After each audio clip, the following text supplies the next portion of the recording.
Kamal sir, Kamal sir, இந்த நிகழ்ச்சியில் நீங்கள் பார்த்துட்டு இருக்கீங்களா? இல்லை, உங்களால் பார்க்க முடியாது, நீங்கள் பிஸி ஷெடியூலில் இருக்கீங்க. என்ன சார் இவ்வளோ அசிங்கமான கேம் நடந்துகிட்டு இருக்கு? இல்லை, நேற்று நடந்ததுக்காக பிக் பாஸே வந்து மார்னிங் ஆக்டிவிட்டிலாம் வைக்கிறாரு. எப்பா, ஒரு பெரிய லெவல். மணியை வந்து அசிங்கப்படுத்துறதுக்கு எவ்வளோ பண்ண முடியுமோ நீங்கள் பண்ணுறீங்க. நாங்கள் ஓட்டு போட்டுக்கிட்டே இருப்போம். நான் ஓட்டு போடுவேன் என் மணிக்கு. முட்டாளுங்கிறான் அவன் விஜயவர்மா. அவனுக்கு யார் அந்த உரிமையை கொடுத்தது? நான் ஃபஸ்ட்டு அதை கேட்குறேன். தம்பி, முட்டாள் வருமானு சொல்கிறதுக்கு உனக்கு ஒரு தகுதியும் கிடையாது விஜயவர்மா. நீ வந்து ஒரு சொம்பு, நீ சொம்பு. இப்போ ரெண்டாவது கேமில் மட்டும் நீங்கள் ஆனஸ்டாக ஆடிட்டீங்க. இந்த கேமே அப்படி தானே வருது, ஒருத்தவங்களை எலிமினேட் பண்ணி ஒருத்தவங்களை சேவ் பண்ணுறதுக்கு. விசித்ராமா வந்தா எங்களுக்கு வந்து டிக்கெட்டு ஃபினாலே பிச்சை போடுவாங்கன்னு ஒருத்தன் கேட்டுட்டு இருந்தாங்க. அது மாயா. விசித்ராவை ஜெயிக்க வைக்கல. இதுதான் நீங்கள் புரிஞ்சுக்கணும் நண்பர்களே, இதுதான் புரிஞ்சுக்கணும். இவன் மூஞ்ச பார்த்தா எத்தனை பேருக்கு வெறுப்பாகுதுங்கிறத மட்டும் கமெண்ட்டில் சொல்லுங்கள். எனக்கெல்லாம் பயங்கர வெறுப்பாகுது. இவன்லாம் எதுக்கடா இதில் கொடுத்தீங்க? வயல்காலில் அவ்வளோ திறமையான ஆட்கள்லாம் இருக்காங்க. ஒரு எல்லோ கார்டு வாங்கினுவேன், இவனுக்கு கொடுத்துருக்கீங்க, கொடுங்க, அவ்வளோதான். இதுதான் கமல்ஜி உங்களுடைய ஜனநாயகம்.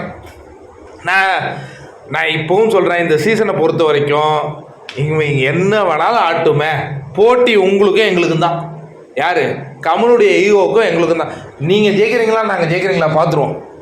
பிரதீப்புக்கு ரெட் கார்டு கொடுத்து அனுப்புனீங்களே, நீங்கள் ஜெயிக்கிறீங்களா நாங்கள் ஜெயிக்கிறீங்களா பார்த்துருவோம். கடைசி வரையும் நாங்கள் போராடுவோம் நண்பர்களே. என்கிட்ட யாரெல்லாம் கை கோக்குறீங்க? பிரதீப்புக்கு கொடுத்த ரெட் கார்டு தவறு, நாங்கள் வந்து அதுக்காக தான் நிற்போம். கமலின் ஈகோவை உடைப்போம். யார் ஒருத்தவங்க ரெட் கார்டு தூக்கலையோ அவங்களை ஜெயிக்க வைப்போம். இந்த டிக்கெட்டு ஃபினாலே, இந்த ஃபினாலே, இதெல்லாம் வந்து பம்பாத்து வேலை, பம்பாத்து வேலை. யாருக்கு வேணாலும் நீங்கள் கொடுங்க.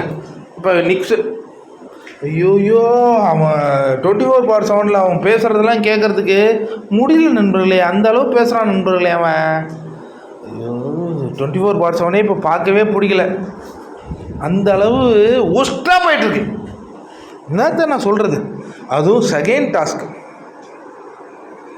டிக்கெட் டு ஃபினாலேனா அதில் ஒரு ஃபேராக இருக்கணும்ப்பா. ஐயோ ரவினாப்பா, உனக்கு ஒன்றுமே கேமே தெரியாதா? அவனுங்க தான் ஒரு கேம்னு செட் ஆகிட்டானுங்களே. அவன் இல்லைன்னு நிக்சன் போய் அந்த அமெரிக்க ஆன்டியோடைய எஃபெக்ட் தான் போயிட்டுருக்கு. சரி, நீ வேணா அவன் கூட போய் ஒரு ஜோடி சேருமா, அவன் உன்னை தடவி கிடவி என்ன பண்ணுமோ அதெல்லாம் பண்ணுவான். இப்போ பூர்ணிமா பண்ணிட்டு இருக்காங்க, அந்த மாதிரி தான் பண்ணுவான். அதுதான் நிக்சனுடைய கேரக்டர்.